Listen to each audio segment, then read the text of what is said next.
Ħarġana tqajna li xieħor, din id-darba ħaniddiskutu il-lob u tfal, relatat ma' tfal.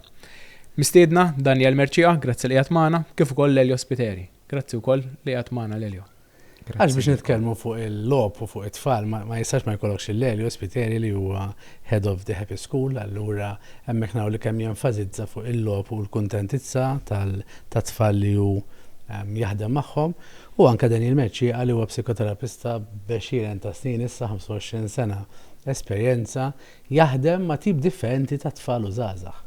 Il-mistoqsija ħnibdew niddiskutu llum għaliex importanti li t-tfal nħalluhom jilagħbu. Għalfejn importanti l-lob. Minħajb. Daniel. Nibdejna.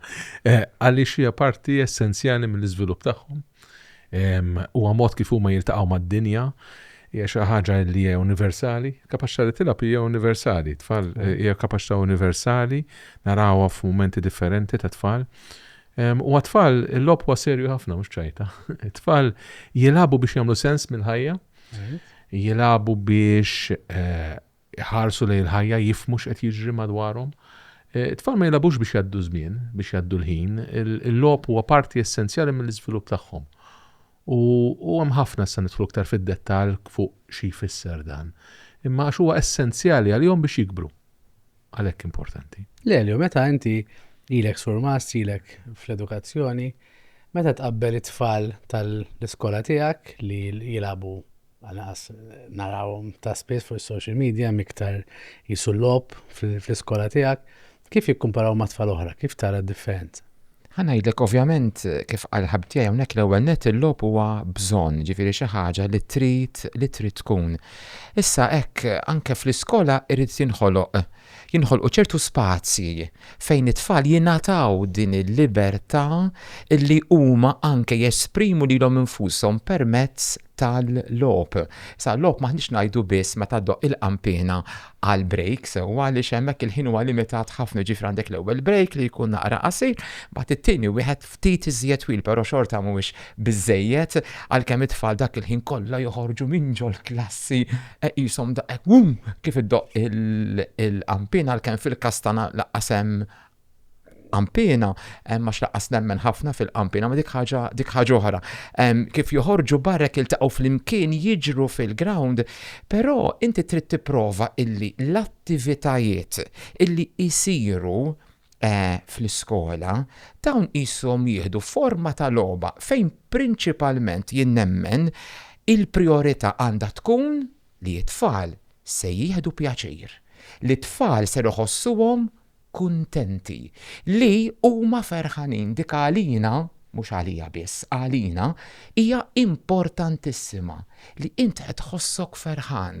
Allura dik hemmhekk imbagħad meta t-tfal ikunu ferħanin, nażżada ngħid illi anke it-tagħlim fil-klassijiet kapaċi jkun ukoll logħba wkoll. Vera li fil-tagħlim illum jinvolvi ħafna logħb, anke pereżempju bil-tablets. Per eżempju, fil-klassijiet il-kbar, fil-year 4, 5 u 6 jagħmluhom quiz, jagħmluhom riċerka, eċetera. Però it-tagħlim innifsu meta inti tagħmlu bħala xi ħaġa li tfal qed jieħdu gost fiha, allura permezz tal-logħb jekk inwessaw il-kelma, permezz tal-logħb it-tfal qegħdin jitgħallmu iktar. Infatti, jekk qed semminti naħsbu gamification tal-edukazzjoni, Mhux dik. li qed indawru l-edukazzjoni f'logħba. Jena naqra ħafna riċerka eżempju fuq gamification ta' sex education, fejn inti meta tallem it-tfal u anke żgħażagħ fuq is-sesswalità ta' relazzjonijiet meta daħħalt il-lob fih. Bħalma l-istess lob, bħalma hemm il-livelli fil-lob li jilagħbu huma fuq it-tabliet tagħhom id-dar biex niftehmu. Hemmhekk hemm iktar qaċċ għat-tagħlim għax huma qed jieħdu r-reward mill-ewwel għax qed jitilgħu minn livell għal ieħor. U l-lob joħloq l-importanti li għal Sulleri u hawnhekk illi il-moħħ jitgħallem iktar. Meta jkun qed jilgħab għaliex inti meta tilgħab hemm element ta' spontanjetà u kuntentizza. Allura il-moħħ qed juża dawk il-partijiet li mhumiex il-partijiet istintivi fejn il-moħħ qiegħed qed jipprova jisservajvja, irviri jeżisti biss, ma inti qiegħed fi stat ta' rilassat iktar, allura l-moħħ jista' jintegra iktar informazzjoni. Xi anke fuq livell ta' kif jaħdem il-moħħ tagħna, livell ta' kif inħarsu lej neuroscience, lejn xjenza neuroloġika ta' kif jaħdem il-moħħ, meta l-moħħ ikun fi stat ta' lob, ikun jista' jintegra iktar l-informazzjoni, ikun jista' jitgħallem iktar. Wow. Tista' titgħallem under stress, imma ma tkunx qed titgħallem, tkun qed timmemorizza. Ġifieri il-biża twassal biex inti tieħu l-informazzjoni. Jekk jiena mbeżżek, intik test u mbeżżek illi jekk ma tgħaddix minn dat test jinfetħu tinfetaħ l-art u tinżel fil-infern, jien naf ma nafx. Inti jista' jkun li tagħmel sforz kbir u timmemorizzah għax il-biża twaslek, però ma tkunx qed titgħallem. U x'inhi raġuni warajha fil-bioloġija għandek idea ta' għaliex malli aħna nibżaw, malli aħna nitilqu il-parti tal-moħħ li aħna nkun qed nużaw hija l-parti primittiva tal-moħħ.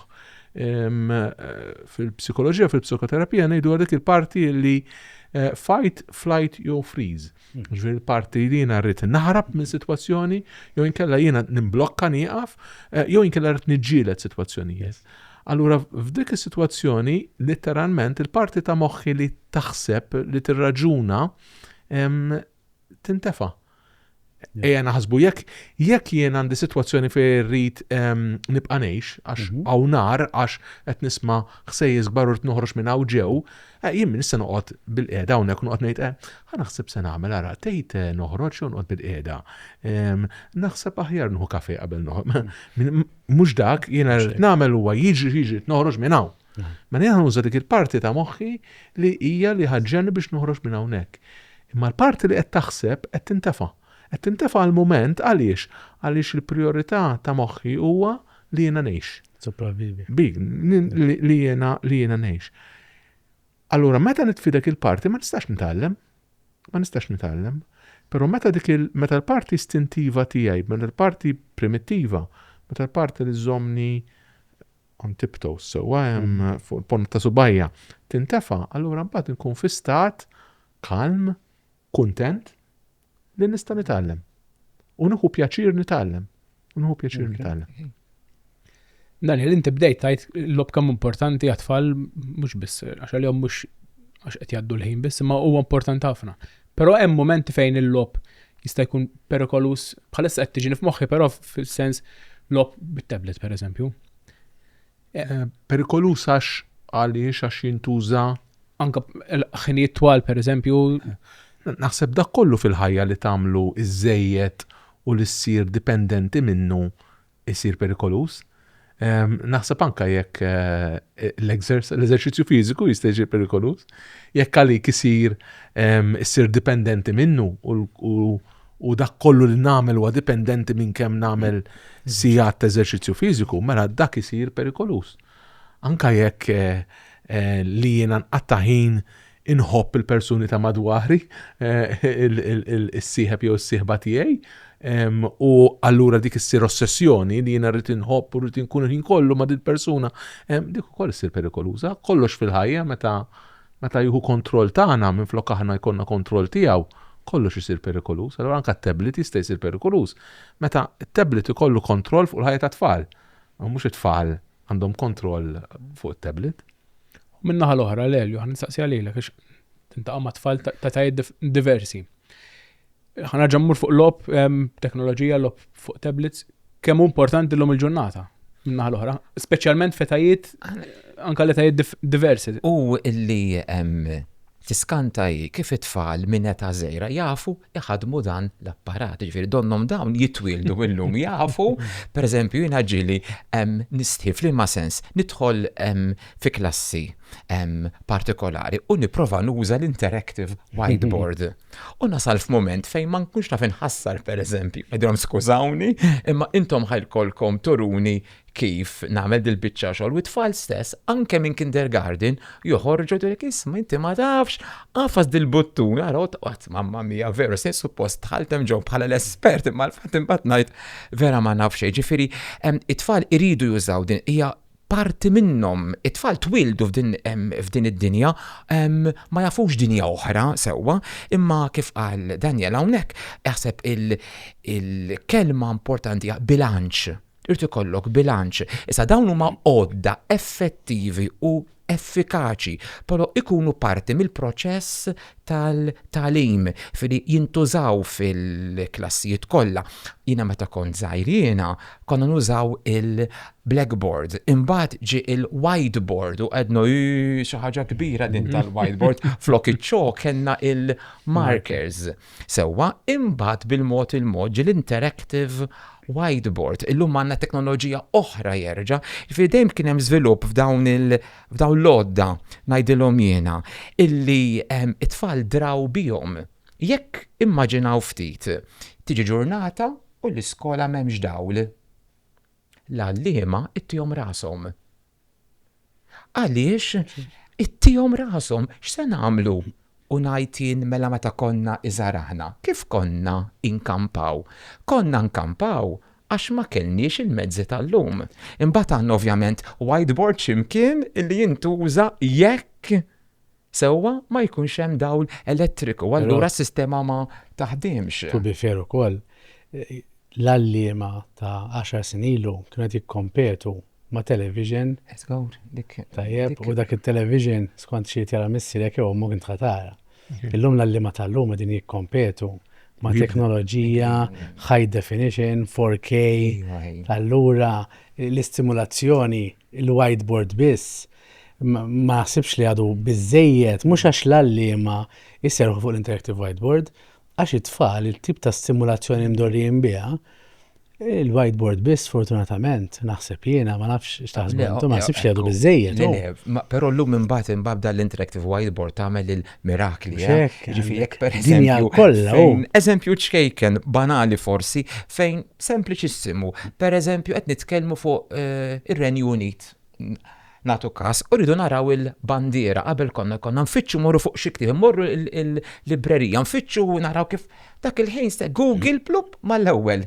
Fri-llum kull ħaġa, anke pereżempju l-għalliema stess, għax aħna maħniex orrif nafu kollox, imma forsi tfal saqsu xi ħaġa u l-għalliema mhijiex ċerta, dhom stenna, ħansibuha issa stess u tweġiba titlalek dak il-ħin stess jew ftit sekondi wara, ġifieri hemmhekk it-teknoloġija qed tgħin immens biex anke nerġa' nidħol naqra fuq dak li konna qegħdin ngħidu qabel li anke t-teknoloġija tgħin biex it-tagħlim ikun sabiħ, iktar interattiv, it-tfal iħossuhom parti għax il-tagħlim huwa proċess sewwa illi jkompli tajjeb ġifieri. Sa nisimgħu ħafna nies jitkellmu fuq għax qabel konna nilagħbu fit-triq u nilagħbu ballum mal-ġirien. Il-logħob mela jekk għandi tifel ta' 11-il sena li qed jilagħab online ma' sħabu, logħba li jieħdu pjaċir jilagħbuha u qed jitkellmu flimkien. U l-istess tifel ta' 10 snin qed jilgħab barra ma' sħabu. Hemm l-istess benefiċċji, hemm differenza jew le? Jiena naħseb illi illum il-ġurnata il-logħob online sar jintuża għal ħafna skopijiet, għal tagħlim, jiena ngħid it-tnejn huma importanti. Ma nafx għandkomx l-esperjenza li jkollkom it-tfal u tixtrilhom rigal.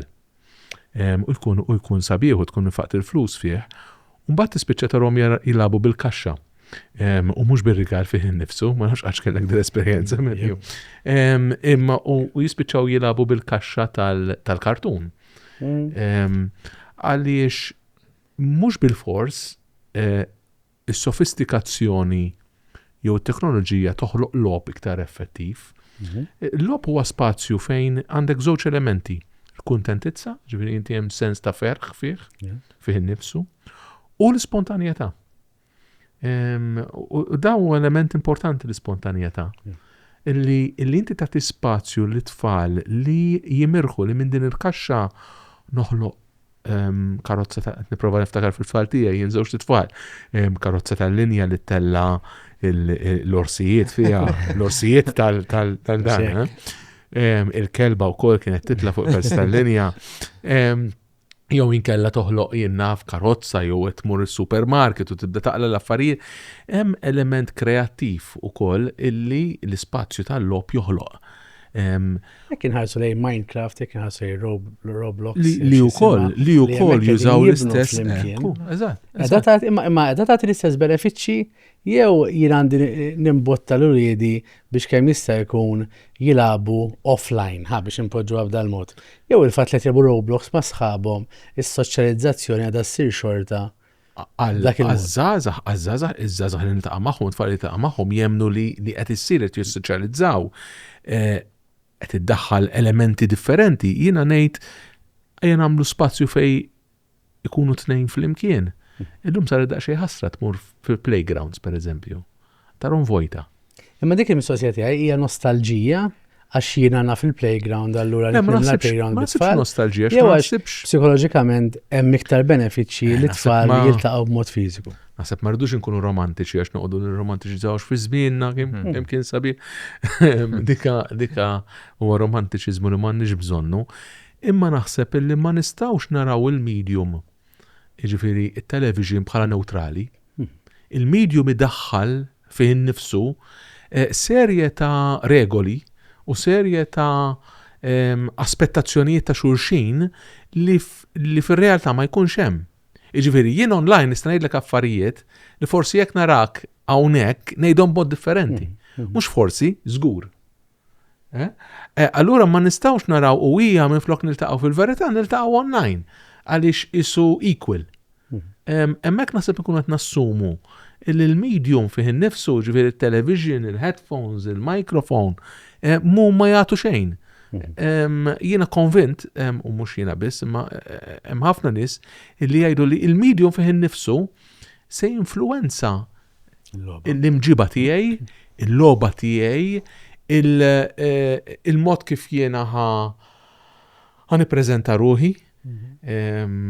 Allura ma tistax taraħ bħala equal, ma naħsibx li hija kwistjoni li mela u hija minflok jiltaqgħu ta' vera jiltaqgħu online, mhux l-istess. Ma naħsibx li l-istess. Il-bilanċ dil-ħaġa hija importanti li mhux qed ngħidu tilab qatt online. Imma importanti li kultant daw l-istess ħbieb ġew għandna u labu flimkien mingħajr teknoloġija. Mhux hekk qed tgħid? Ekku. Ġifieri meta tħad ixxielu tablet, il-kaxxa żomma biex imbagħad jilgħab ma' sħabu bil-kaxxa wkoll. Mhux hekk qed tgħid? Ma nafx jekk ta' 9 snin, 11 sena u tieħu kaxxa biex jilablek naħseb. Ma l-opli mhuwiex online. Imma l-opli huwa iktar fantażija wkoll, inti toħloq iktar kreattività. Ekku, board games affarijiet illi Tfal kapaċi, per eżempju, f'moħħi waqt li qed nisma' dan, jiġini f'moħħi meta l-iskola ġie nagħmlu xi sleep over. U dejjem jgħidulna nistgħu nġibu l-mobile magħna, ngħidulhom le. Il-mobile iġġibuhx. U jieħdu qata. Żgur. Kien hemm esperjenzi fejn ħallejnihom iġibu l-mobile imma ma morniex tajjeb. Meta ma jġibux il-mobile tiskanta tfal kemm imorru aħjar. Għaliex dak il-ħin stess jivvintaw il-logħob huma. Jiġifieri tiskanta tfal kemm mingħajr mobile jgħixu mingħajr mobile anke għal ftit żmien jumejn joqogħdu u hemm iktar ħin biex it-tfal jitkellmu flimkien, jilagħbu anke bil-kartun. Jiġifieri mbagħad anke aħna nagħmluhom ftit logħob, forsi f'qalbi ngħid imma dan kemm jidher logħob childish. Dan nitkellmu fuq tfal tal-year 5, year 6, jiġifieri 9, 10, 11 sena.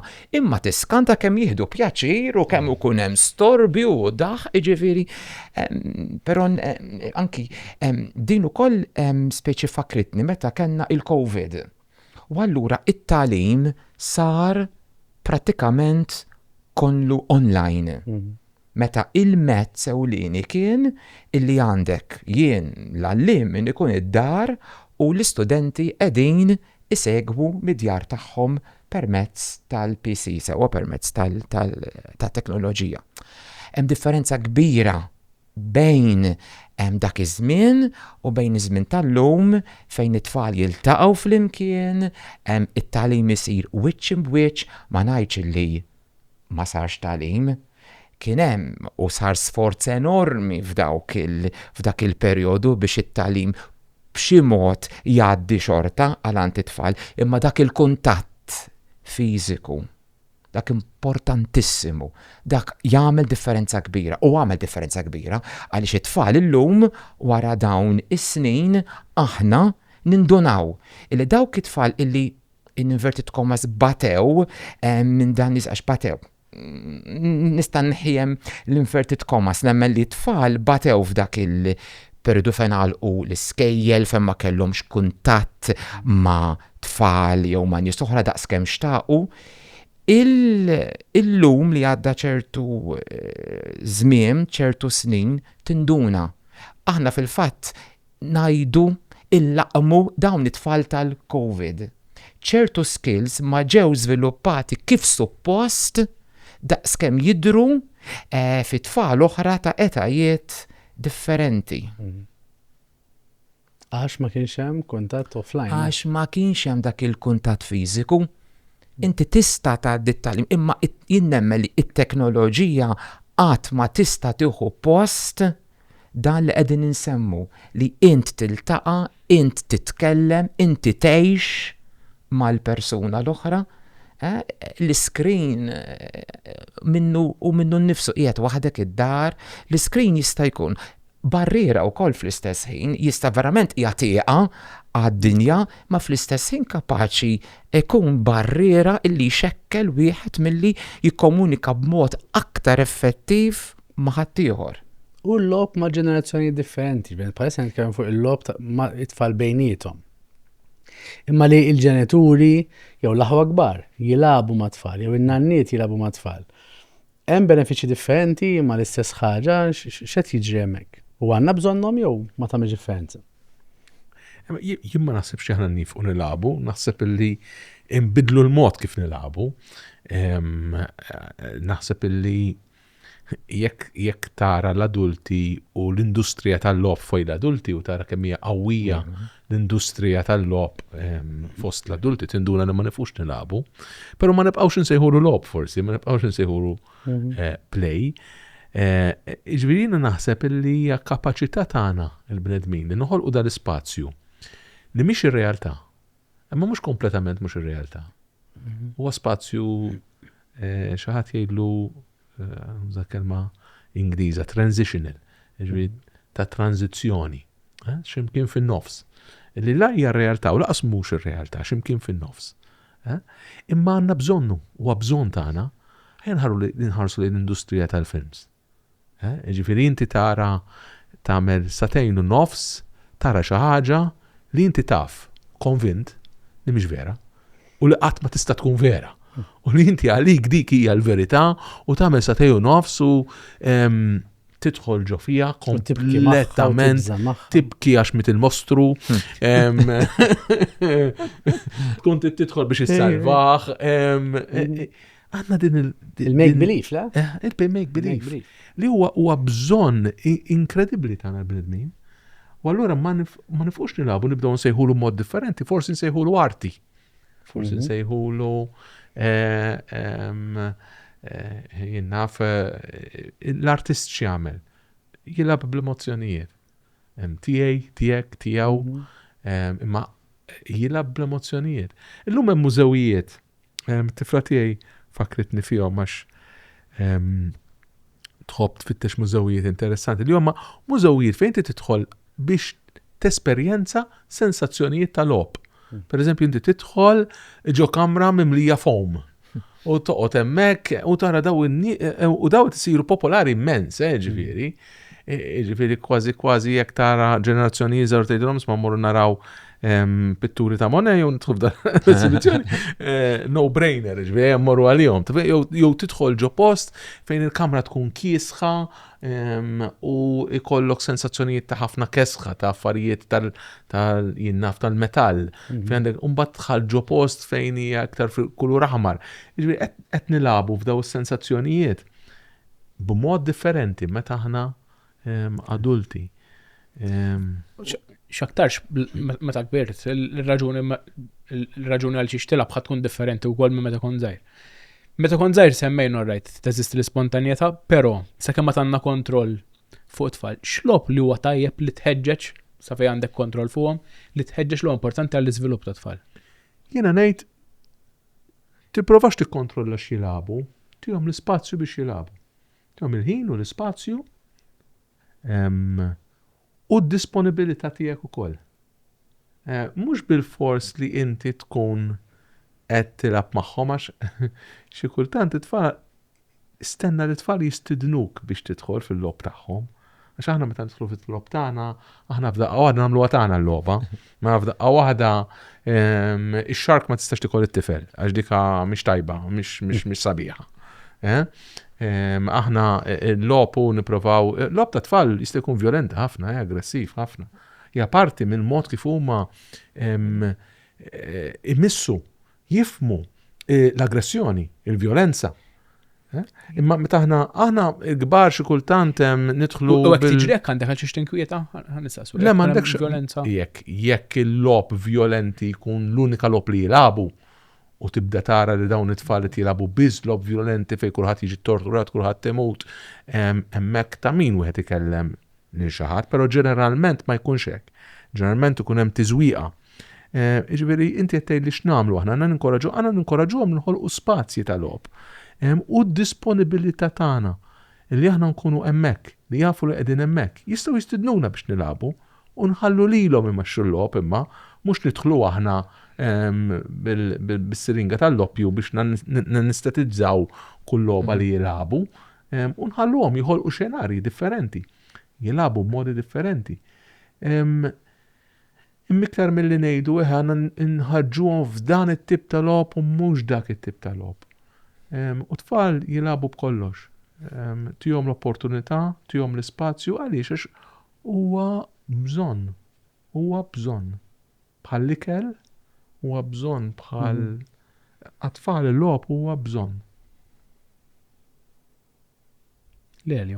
L-istess tajjeb, ġifieri kull ma qed nisma' huwa eżatt, ġifieri anke dik l-esperjenza nnifisha turina wkoll dan kollu. Vera, irdu nagħtu aħna forsi anke fl-iskejjel tagħna meta il-livell tal-kindergarten pereżempju jinstema' ħafna terminu free play.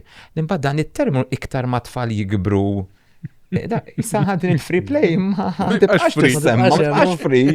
Sewwa, allura anke fil-kinder stess hemm l-enfasi wkoll li sma' tfal għandhom ċertu ħin dak il-ħin ikun free play u tfal vera, ġifieri fil-klassi tant hemm affarijiet u riżorsi u tfal huma liberi illi litteralment jistgħu jużaw kull ma hemm anke jekk forsi hemm naqra storbju jew tajjeb, imma imbagħad hemm dak il-ngħidulu qisu l-lob strutturat. Iktar ma jikbru imbagħad il-lob jiġi iktar strutturat, jieqaf jisu il-free play, għax imbagħad ovvjament jidħlu wkoll it-talim tas-suġġetti akademiċi. X'inhi raġuni li l-lob jiġi iktar strutturat iktar ma jikbru?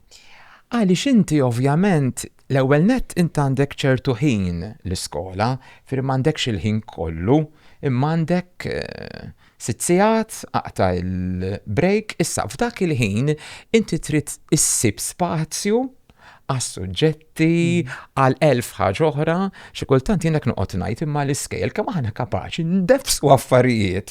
Litteralment il-kelma deffes sewwa, f'ħin għandek spazju ta' ħin u tiskanta ġifieri għax xi kultant ngħid imma issa ġejjin dawk ikellmu tfal, issa ġej dik l-inti time. U t-teachers jgħiduli speċi kemm Meta ħanallem jien. Vera, ġieli jkun hemm pereżempju kif qed jgħidni l-eżatt, ġieli tiġi għalli ma tgħidli inti taf illi llum jiena contact time ma' tfal kelli biss nofs siegħa. Eżempju, għax kelli peripatetic teacher ta' drama, mbagħad tal-art, imbagħad ħarġna l-break, kellhom il-PE, ġiddik tkellemhom u jien spiċċajt prattikament 30 minuta biss.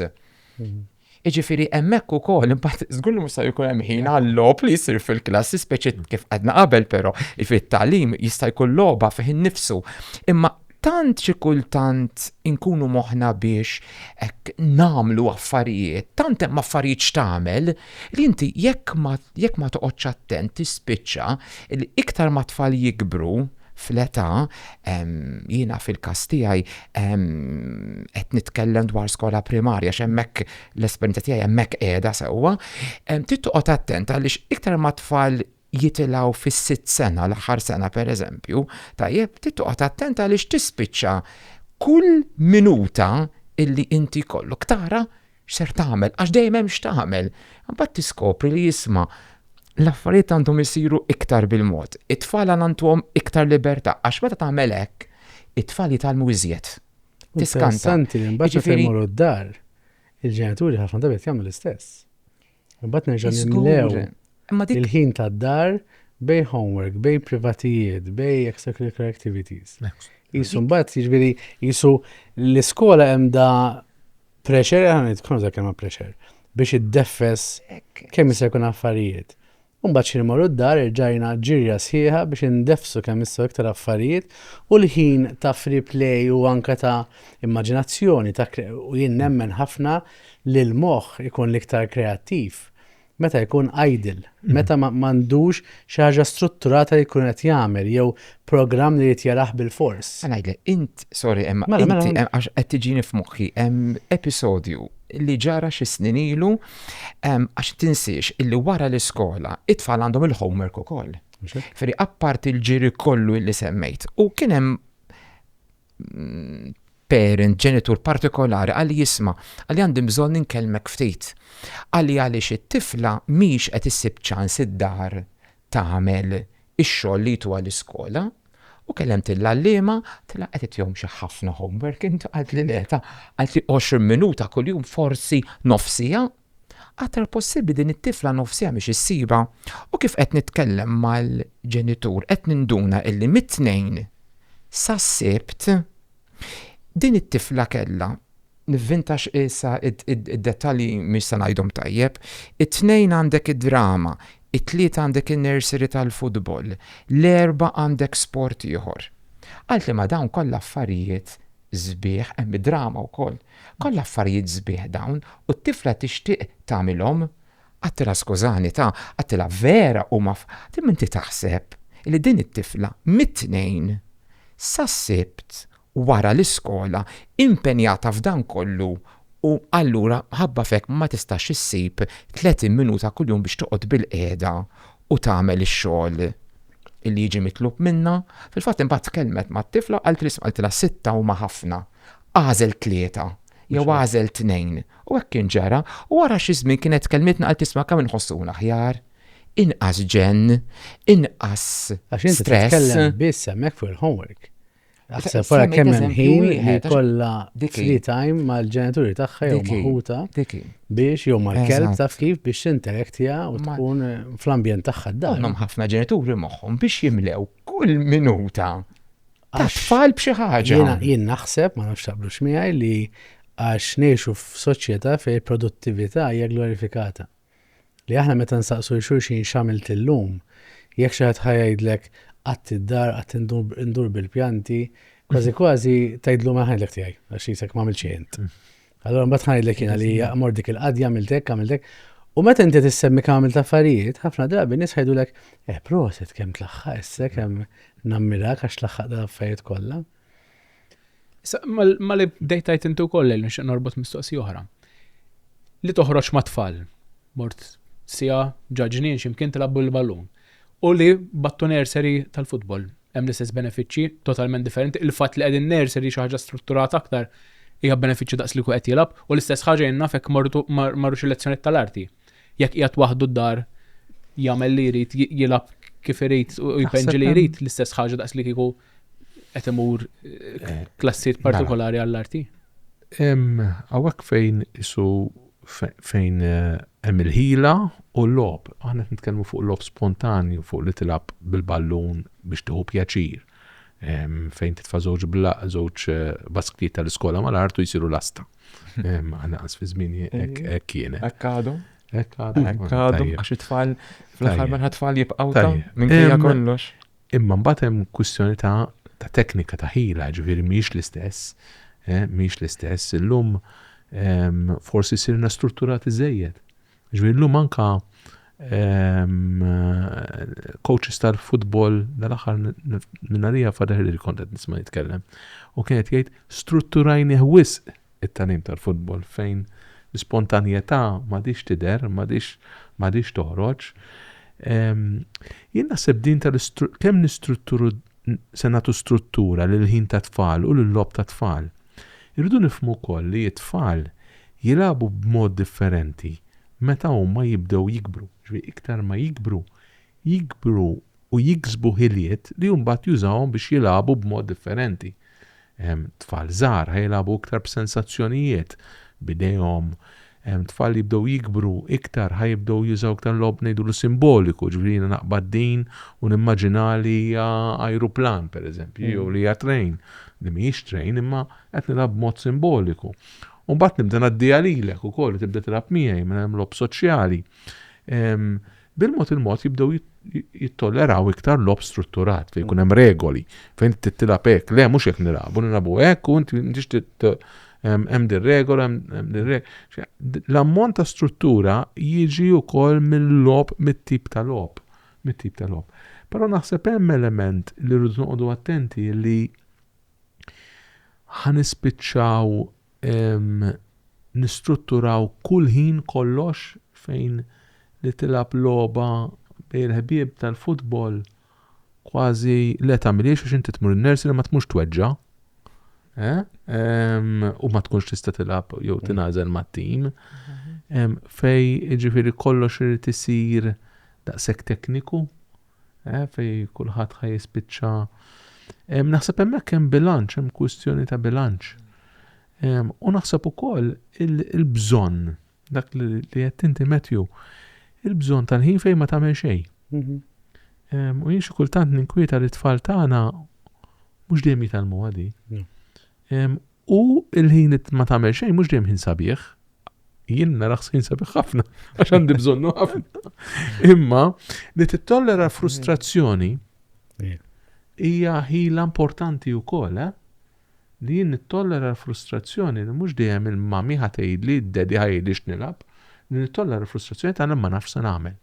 U anke bħala ġenitur li tkun lest li tkun hemmhekk meta hemm dik il-frustrazzjoni li jekk għandek aħwa ċ-ċans li ħajinfexxuha f'xulxin, mbagħad inti tallimhom kif dik il-frustrazzjoni flok jinfexxuha f'xulxin jew jiġġieldu biex jiġbdu l-attenzjoni tiegħek jużawha bl-enerġija biex jingħaqdu iktar jew jagħmlu affarijiet li ħajkunu iktar kreattivi. Pero iva, naħseb jiena kultant forsi nużaw dal-affarijiet biex inrabbu b'mod kliniku wkoll. Għax inti jekk jiena tfal dejjem naf fejn qegħdin u x'qegħdin jagħmlu, anke sal-punt li jekk għandhom nofsija ħara da. Allura hemmhekk jiena m'hemmx emozzjonijiet għax jien qed nikkontrolla s-sitwazzjoni u m'hemmx lok għal emozzjonijiet li mbagħad ħajħolqu emozzjonijiet oħra fija wkoll. Irridu noħolqu dal-ispazju, nirrakkonta storja hekk li jienu nipprepara hekk għal-diskursata. Kien hemm studju fl-Ingilterra, ilu ta' ftit dan, naħseb 1970s, fejn kienet skola primarja. Ġifieri daw it-tfal illum il-ġurnata huma kollha daqsi. Adulti. U dana waqt il-ħin daw kienu tfal żgħar 5 snin. Waqt il-ħin tal-break tagħhom, waqt il-ħin kien hemm xi ħaddiema fil-bitħa tal-iskola u wieħed minnhom waqa' mis-sellun. U dan waqa' u ġiet l-ambulanza, ħadu ħsiebu u tfal rawa di. U kien hemm grupp tal-liema li osservaw il-lob ta' tfal għal perjodu ta' xi xarejn wara. L-ewwel ġimgħa ma nbidel xejn mill-lob ta' tfal, tfal baqgħu jilagħbu l-istess lob. Però mbagħad bdew jindunaw l-għalliema li daw it-tfal bdew jilagħbu lob relatat ma' nies li jitilgħu fuq slielen, jaqgħu, tiġi l-ambulanza, jieħdu ħsiebu, jieħdu l-isptar.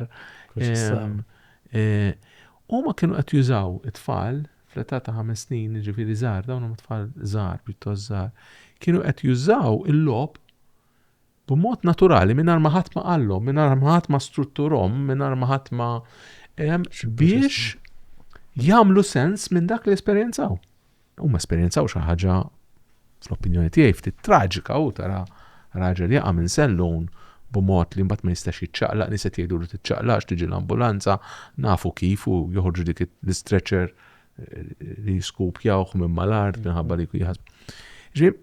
Qed nimmaġina din is-sitwazzjoni daw it-tfal li jużaw il-logħob biex jagħmlu sens minn din is-sitwazzjoni. Daqshekk huwa importanti il-logħob għat-tfal u daqshekk huwa importanti li aħna noħolqu spazju. Da mhux ħareġ xi ħadd adult fil-break għallhom ismara, il-ġimgħa li għaddiet dan ir-raġel ġralu hekk. Nitkellmu ftit fuq x'ġara. Ħanamlu daw il-cards hawnhekk, tix nażlu feeling.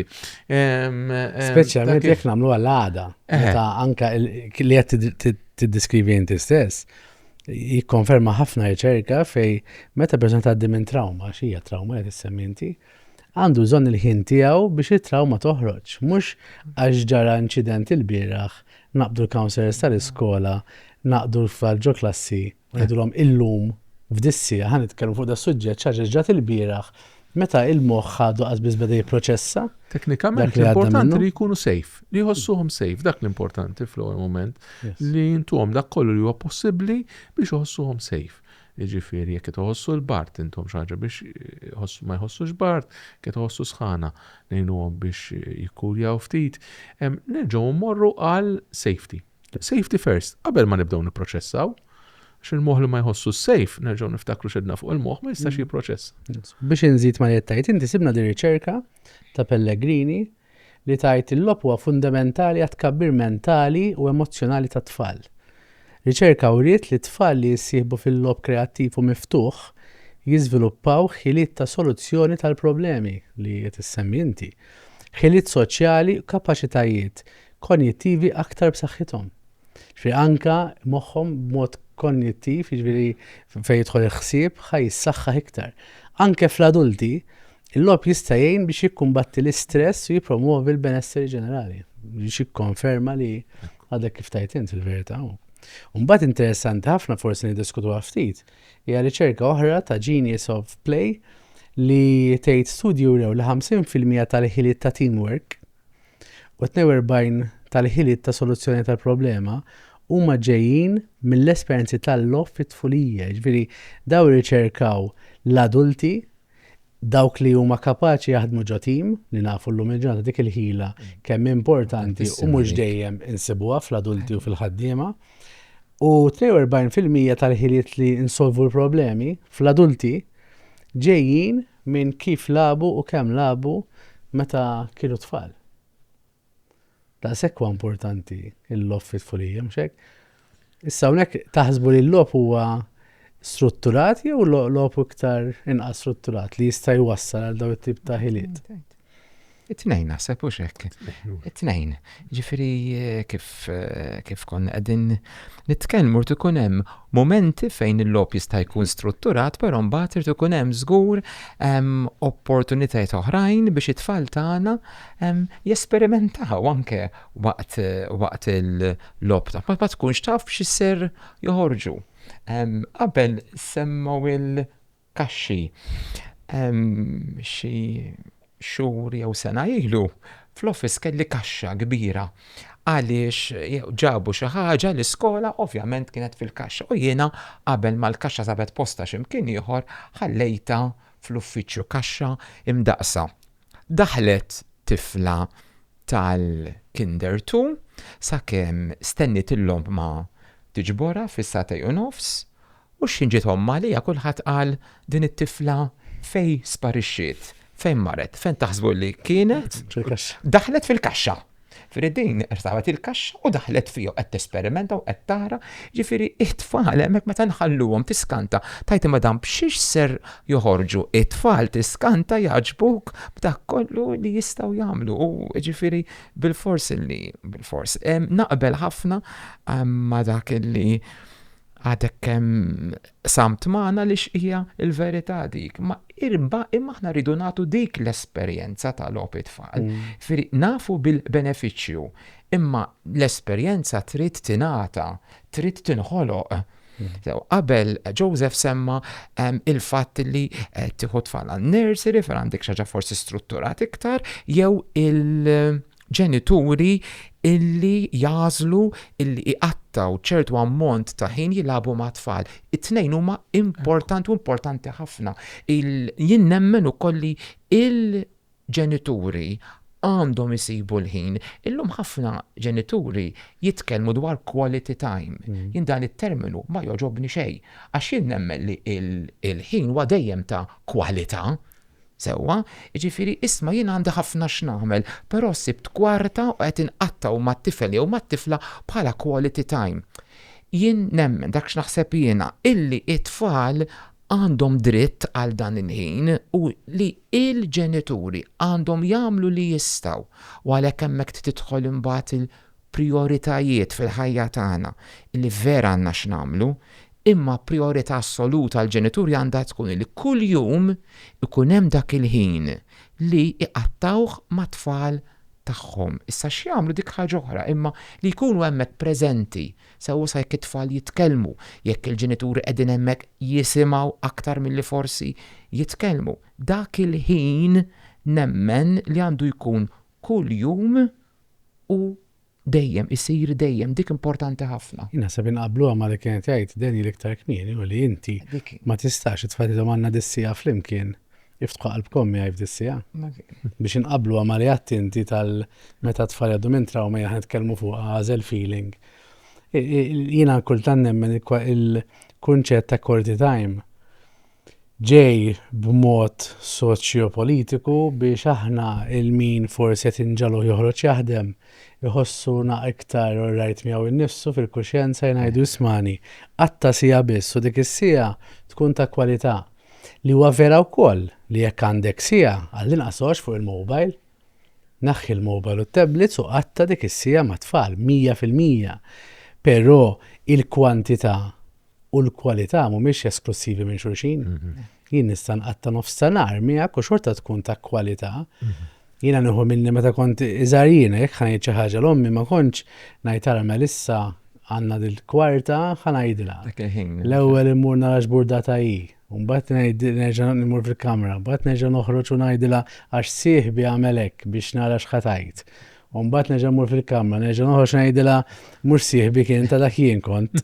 Vera? Issa dik jekk ħatgħid li ismanna dil-kwarta dis-sija nitkellmu fuqha, ma naħsibx li kont naqbad u nitkellem fuqha b'dak il-mod. Għalhekk mbagħad anke per meta tfal jiġu l-iskola, sewwa jien ninduna l-esperjenza tal-mek. It-tfal tkun taf, jiena nkun naf min id-dar pereżempju għandu dak il-ħin, dak iċ-ċans illi jirrelata mal-ġenituri tiegħu, mbagħad jiġu tfal l-iskola tajjeb u jgħidulek xi ħaġa. Meta tkellem lil tad-dar jgħidulek imma li l-tifel qatt ma qalli xejn b'dan. Imbagħad jien insaqsi immintom kellkom ħin illi fih it-tifel seta' jgħidlek dan pereżempju.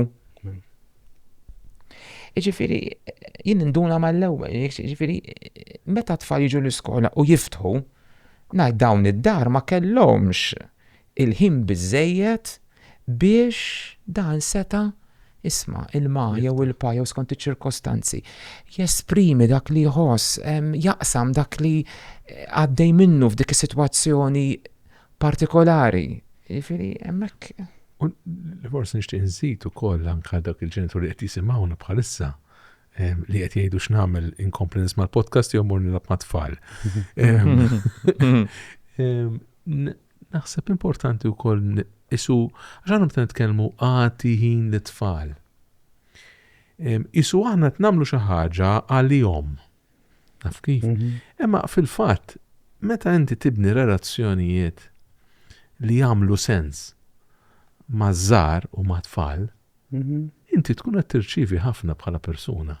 Jiġri il-kuntatt ma' tfal huwa pożittiv. Mhux għat-tfal biss, huwa pożittiv għalina wkoll. Jiġri jista' jgħidlek Lelio kemm jirċievi mill-kuntatti ma' dawk il-ħafna tfal. Jiġri aħna għandna bżonnu dan il-kuntatt ukoll. Aħna bħala adulti għandna bżonn li ikonna kuntatt fejn nistgħu nkunu spontani iktar, fejn forsi nistgħu nkunu iktar boloħ, fejn nistaw nisfnu, fejn nistaw da l-affarijiet Tamela kollha li Lelio, tamela. Lelio huwa Għanifu l-espert hemmhekk għaliex xi kultant Lelio mhux qed jagħmilhom biss tfal, qed jagħmilhom għat-tfal. Dak Qed diskuża jagħmilhom- tat-tfal. veru. qed jagħmilhom Imma dak huwa għal persuni Iva, wkoll. iva, iva. In-nies li jmorru l-iskola tal-Elio ma jgħidux għal tfal kemm qed jieħdu pjaċir, jgħidu kemm ħadd pjaċir, kemm ħadd pjaċir jien. Kemm ħadd pjaċir jien Ej, bħala għalliema. Allura l-adulti se jħossuhom ukoll kuntenti. Ġi aħna għandna bżonn dan ma mniex qed nagħmluh biex ma noħorġux hemm barra bl-idea ta' tfal ta' il-ġenitur għamel sagrifiċċju sib naqra ħina tfal tiegħek. Mhix dik il-kwestjoni. Hu pjaċir ma' tfal tiegħek. Oss il-kuntatt. Għax dak il-kuntatt qed jagħti ħafna lit-tnejn li aħna. Aħna persuni li l-iktar ħaġa importanti għal bniedem biex jikber, l-iktar ħaġa importanti għal moħtana biex jiżviluppa x'inhi. X'inhi l-iktar ħaġa importanti, the one thing, the one ingredient li l-moħtana għandu bżonn biex jiżviluppa. Mhux it-tablet u għandu bżonn il-kuntatt uman. Il-moħtana mingħajr il-kuntatt uman ma bioloġikament ma jiżviluppax. Ma jiżviluppax. U x'tip ta' kuntatt ukoll. U x'tip ta' kuntatt. Imma il-kuntatt sinifikanti uman huwa dak li lilna jgħinna nikbru. Bioloġikament, psikoloġikament, fiżjoloġikament, huwa l-kuntatt uman. U anke fir-relazzjonijiet tagħna. U fir-relazzjoni. Meta inti bħala żewġ adulti qegħdin tilagħbu flimkien, inti qed anke tengageġa mal-persuna l-oħra b'mod iktar intimu u iktar deep milli. Ġifieri meta inti qed tilab lidejn, meta inti qed tiċċajta, qed titbella biex nużajt li nużajt inti ma' xulxin anke bħala ħbieb. Dik id-daħ li jiġi mill-qalb li tajt il-laħwa kemm tħaqna u tiltaqa' xarej wara u tgħid tiftakar kemm tħaqna dakinhar għax hemmhekk qed tibli konnessjoni fuq livell tant intimu li ħadd tħossok tajjeb u ħassaħħaħ iktar relazzjoni ma' dik il-persuna wkoll. Kultant inħoss li nimxu u ngħixu wisq b'mod kliniku li kollox u eżatt u dejjem jisu ningaġġaw moħħna anke meta niltaqgħu mal-ħbieb nitkellmu u ningaġġaw moħħna minn flok l-emozzjonijiet tagħna u naħseb jiena l-logħob jista' jwassal li nikkonnektjaw ma' nies oħrajn iktar fuq livell ta' emozzjoni. Naħseb anke fil-verità ħanieħu l-eżempju pereżempju tal-iskola tiegħek Lelio mill-ftit li nsegwi fuq il-midja soċjali. Tara li anke l-għalliema dejjem kellek kooperazzjoni kbira. Dik tgħin ħafna. Allora kultant dik tgħin immens. Kultant nistaqsim ma' wkoll. Allora taħseb li hemm ħafna iktar edukaturi jew kważi forsi l-edukaturi kollha jixtiequ li għandhom din l-opportunità li jkunu boloħ kif bdejt semma tfal. Imma forsi l-struttura kif fejn qed jgħalmu huma li ma tihomx iċ-ċans li jagħmlu dil-biċċa xogħol. L-ewwel nett semmejt il-boloħ u veru, però jiena ma nibżax inkun iblaħ. Sewwa, jiġifieri kif qedtu jekk it-tfal ħadu pjaċir, jien ħadd pjaċir ukoll. Tajjeb, fi jekk qegħdin norganizzaw xi ħaġa. Anke jien nitkellem ma' l-għalliema, donnom ġew l-iskola iktar bissima, waslu fil-ħin kollha, ngħid mela hawn ċertu entużjażmu. Dik fimt issa jien ovvjament dan kull fejn tkun minnhom l-esperjenza tagħallem u kollha konxi ta' dan. Int meta tkun qed tkellem fuq l-ambitu tiegħi skola tajjeb, int ma tistax tmexxi skola waħdek, dik l-ewwel ħaġa. Jekk għandek viżjoni din tkun shared, din kulħadd trid ikollu parti minna. Issa biex inti tagħmel dan l-affarijiet ma tistax taqbad toħlom b'xi affarijiet u timponihom fuq dak li jkun mingħajr diskussjoni, mingħajr illi tisma' tajjeb, ikun mhux dejjem ħajtkun possibbli li inti se tilħaq kompromess 100%, imma dejjem jista' jkun hemm qbil b'mod ġenerali. L-edukaturi importanti ħafna f'dan kollu għaliex biex inti toħloq ambjent bħal dan, jekk l-għalliema aħna ngħidu we're a happy school. Imma jekk l-għalliema jiġu bil-geddum, kif se toħloq happy school? Jekk jiena ħammur l-iskola jiena stess u ngerger għal kull ħaġa ta' xewx, ikun hemm sfidi u ikun hemm min tibqa' dejjem pożittiv ħalli dak li int u aħna l-adulti nittrażmettu jirnexxielu jasal għand it-tfal u mhux jibqa' fiċ-ċirku tal-iskola biss, imma jitwessa wkoll biex jinkludi stakeholders oħrajn, primarjament il-ġenituri, illi jifmu isma' li aħna qed nibagħtu tfal l-iskola primarjament biex jieħdu pjaċir. Jieħdu pjaċir jitalmu, jieħdu pjaċir jilabu, jieħdu pjaċir ikunu huma. Għax prattikament l-iskola x'inhi. Ħafna forsi għandhom idea wisq magħluqa ta' skola x'inhi. Skola x'inhi. Jien nemmen li l-iskola hija post fejn aħna bħala familja nikbru flimkien. Mhux qed ngħid it-tfal jikbru, aħna nikbru flimkien għax aħna nikbru ma' tfal ukoll. Jien dawn Matthew qal dis-sena 30 sena fl-iskejjel fil-qasam edukattiv u primarja dejjem għax dejjem ritt għax nemmen li hemmhekk kien tista' tibni iktar meta tfal ġew ta' 3 snin u ħarġu ta' 11-il sena. Kemm nistgħu nagħmlu hemmhekk, kemm nistgħu nagħtu. Ġiel semmejni għal-iktar perjodu importanti ta' tfal tal-iżvilupp tat-tfal. Ġifieri minn dan il-żmien kollu 30 sena 17 minnhom fl-amministrazzjoni u hemmhekk jiena inqisha bħala xi ħaġa sabiħa din għax mhux qiegħed hemmhekk biex nimponi assolutament imma biex immexxi hemm differenza. Jiena m'iniex superjur hemmhekk, jiena wieħed mit-tim u it-tfal ukoll huma parti minnha, ġifieri hemm il-possibilità li nistgħu nagħmlu tant affarijiet sbieħ. Allura għandna ċans noħduh, nagħmluh.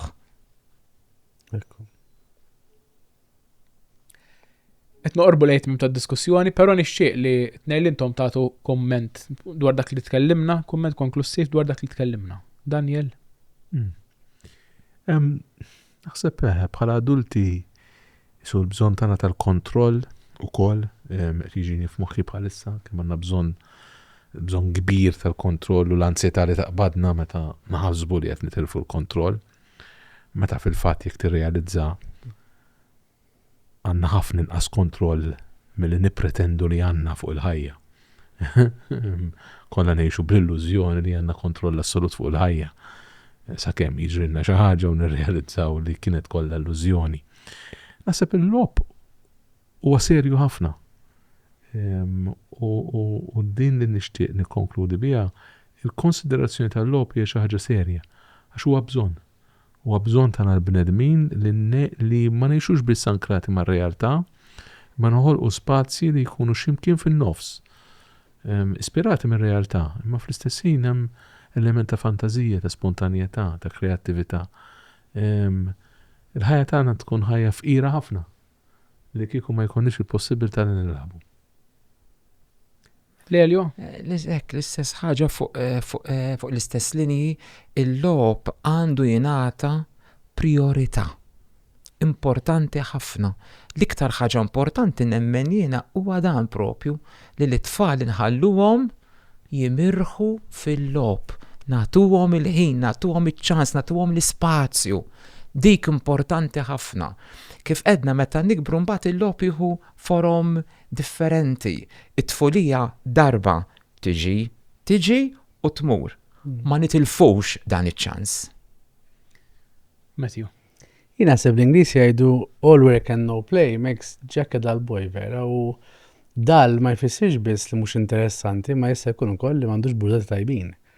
U il-fiżjoloġija tal-bniedem u r-riċerka hija ċara ħafna li hija meta inti tilab it-tip ta' emozzjonijiet li tgħix u li qed tesperjenza u anke l-kimiċi li qed jiġu rilaxxati fil-ġisem tiegħek ħajjinuk tikkonnektja iktar b'mod soċjali, ħajjalmuk titgħallem iktar fuq ir-regoli soċjali kemm bħala tifel u anke bħala adult u anke ħajatu dak il-pjaċir li kultant huwa nieqes minn ħajjitna.